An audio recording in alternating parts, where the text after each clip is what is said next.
భయ్యా, రాజధాని ఫైల్స్. ఒక రాష్ట్రంలో రైతే రాజు అంటారు, కానీ ఏ రాజకీయ నాయకుడు రైతులను పట్టించుకోడు. బట్ ఈ సినిమాలో ఏంటంటే రైతులు చేసిన కష్టం, వాళ్ళు కన్న బిడ్డలా చూసుకునే భూమిని ప్రభుత్వానికి ఇస్తే వాళ్ళు యాక్సిడెంట్ చేసి రోడ్డుకి పడేశారు. అది వ్యవసాయానికి పనికిరాదు, అలాగని అభివృద్ధికి పనికిరాదు, అలా చేశారు. దాని గురించి రాజధాని ఫైల్స్ అనే సినిమా అయితే రావడం జరిగింది. ఇందులో చాలా క్లియర్గా చూపించారు రైతులు ఆ టైంలో ఎలాంటి కష్టాలు పడ్డారు. కొన్ని సీన్లు కొంచెం ఇవి జరిగాయా లేదా అనే డౌట్ అయితే క్రియేట్ చేస్తుంది, కానీ చాలా వరకు చాలా సీన్లు వాళ్ళ ఆత్మహత్యలు కావచ్చు, వాళ్ళు చనిపోవడం కావచ్చు, ఒక కుటుంబం దానికి అండగా నిలబడి ఎలా చేశారు అనేది అయితే ఈ సినిమాలో చూపించడం జరిగింది. కానీ ఇందులో బాగా నచ్చిన పాయింట్ ఏంటంటే మన రాజధాని మనమే నిర్మించుకుందాం, ప్రజల రాజధాని ప్రజా ధనంతోనే నిర్మిద్దాం అనే ఆలోచన తీసుకురావడం అనేది చాలా గొప్పగా అనిపించింది నాకు. ఎందుకంటే ప్రతి రాజకీయ నాయకుడు తన డబ్బా వెనకున్న బ్యాక్ పాకెట్ నింపుకోవాలనుకుంటాడు తప్ప ప్రజలు ఖర్చు పెట్టాలని ఎక్కడా ఆలోచించరు.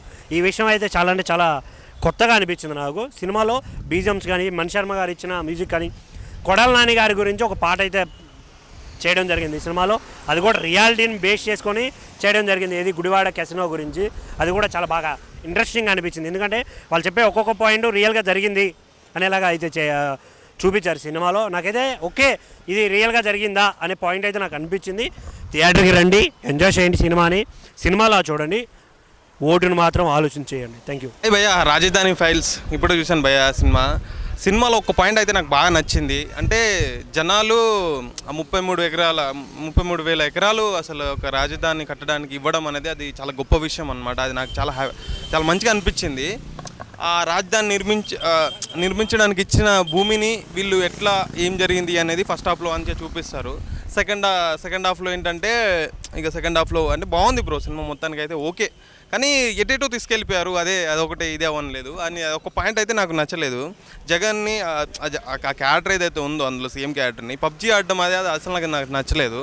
ఎందుకంటే సీఎం ఏదైనా ఖాళీగా కూర్చొని పబ్జీ ఆడుకుంటారా, పని చేసుకుంటారు కదా, ఏదో ఒకటి ఒక సెక్రటరీలో దాంట్లో చూపించాల్సింది అదొక మైనస్ చేశారు. లాస్ట్ ఫైనల్ అయితే నాకు ఆ ఫైనల్ పాయింట్ అయితే మస్తు నచ్చింది. నిజంగా రాజధాని తీర్చిదిద్ది ఉంటే ఎట్లుంటుంది అనేది లాస్ట్లో చూపించారు. సీఎం వచ్చి అట్లా అది చాలా బాగుందన్నమాట. నిజంగా అట్లా అయితే ఆంధ్రప్రదేశ్ చాలా హ్యాపీగా ఉంటుంది. అమరావతి నిజంగా అది లాస్ట్లో చూపించినట్టయితే వాళ్ళు భూములు ఇచ్చిన వాళ్ళంతా హ్యాపీనెస్ ఇంకెవరు ఉండలేరు. బికాజ్ వాళ్ళ భూములు దేనికో యూజ్ అవ్వాలి, వాళ్ళ కొడుకులకు, వాళ్ళ నెక్స్ట్ వచ్చే తరానికో దేనికో దానికి యూజ్ అవ్వాలి కదా. సో ఆ లాస్ట్ పాయింట్ అయితే నాకు బాగా నచ్చింది. ఫస్ట్ పాయింట్ లాస్ట్ పాయింట్ బాగుంది bro. First half second half okay, కానీ కొన్ని మైనస్లు ఉన్నాయి. సో అవన్నీ లైట్ తీసుకోవాలి. Mistakes is the part, but movie అనేది బాగుంది ఓకే. అంటే 2 పాయింట్స్ మంచిగా చూపించారు భయ్యా. Thank you. ఆయన ఇప్పుడు రాజధాని ఫైల్ సినిమా చూసా. సినిమా పరంగా చూసుకుంటే నేను చెప్తున్నా కదన్నా, రైతులు రాజధాని కోసం ఎంత కష్టపడని సినిమాలో కళ్ళకు కట్టని చూపించారు. రైతు ఏమేమి మన అమరావతి కోసం ఎంత బాధపడారు, కష్టపడని సినిమా చూపించారు. మంచి పాయింట్స్ ఉన్న సినిమాలో అయితే ఏ పార్టీని వ్యతిరేకించిన సినిమా అయితే కొన్ని సన్నివేశాల్లో సినిమాకి ఎలా కావాలో వాళ్ళు తీసుకున్నారు. సినిమా అయితే చాలా బాగుందన్న. మన రాజధాని 146 కోట్లు ఉన్న దేశానికి ఒక రాజధాని అయితే మన 6 కోట్లు ఉన్న రాజధానికి 4 అవసరం అనేది చూపించారు. సినిమా రాజధాని 4 అవసరం అని చూపించారు. ఎవరినైతే బ్యాడ్గా అయితే చూపించలేదు. నాకైతే సినిమా అయితే చాలా బాగా నచ్చింది. మన రవిశంకర్ డైరెక్టర్ అయితే ఆ విజువల్ తీసుకెళ్లారు. సినిమా ఓకే అన్న. చాలా వరకు కాంట్రవర్సీ అవుతుంది సినిమా అయితే. సినిమాలో ఏదేంది అలా లేదు. మీరు సినిమా చూస్తే తెలుస్తుంది మీకు. ప్రతి ఒక్కరు మిస్ కాకూడదు, రైతులు అయితే అసలు మిస్ కాకూడదు. రైతుల గురించి కొంచెం ఎక్కువగా చూపించి అది నాకు చాలా బాగా నచ్చింది. రైతులు ఏం చేశారు అనేది బాగా చూపించాడు కాబట్టి అది ఒక పాయింట్ నచ్చింది. సినిమా అయితే ఓకేనా, ఓవరాల్ చాలా బాగుంది. థ్యాంక్ యూ అన్న. రాజధాని ఫైల్స్ గురించి చెప్పాలి అంటే ఈ మూవీ పరంగా రైతుల కష్టం తెలిసిందన్న. ఒక రాజధాని నిర్మించడానికి ఒక రైతులు తన పొలాలని వాళ్ళు మొత్తం రాజధానికి ఇచ్చేస్తారంటే దానికైతే హ్యాట్స్ ఆఫ్. మొత్తం ఫస్ట్ పార్ట్లో అయితే రాజధాని గురించింది. సెకండ్ హాఫ్ వచ్చేసరికి ఆ రాజధాని వేరే వాళ్ళు వచ్చి మళ్ళీ వేరే పార్టీ వాళ్ళు వచ్చి దాన్ని రూల్ చేయడం అది నచ్చలేదు.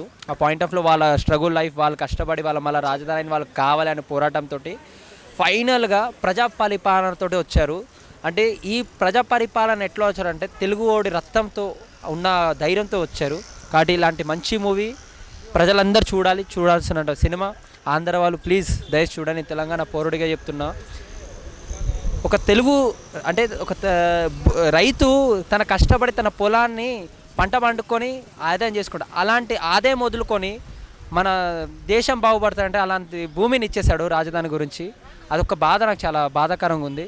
కానీ ఇప్పటికైనా జనాలు మేల్కొని నిజమైన మనుషులకు ఓటేస్తే ప్రజాపాలన అలాంటి పాయింట్ కూడా వచ్చినా మంచిదే. ఓటు వేయకుండా ప్రజాపాలన కూడా తెచ్చుకునే రైట్ మనకు ఉంది.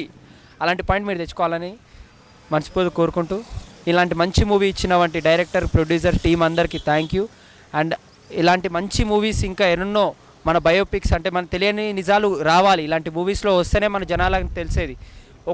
ఏదైనా జరిగిందనే ధైర్యంగా చెప్పగలిగేది ఒక సినిమా. అలాంటి సినిమాలు రావాలని కోరుకుంటూ, ఒక మూవీ లవర్గా థ్యాంక్ యూ అందరికీ.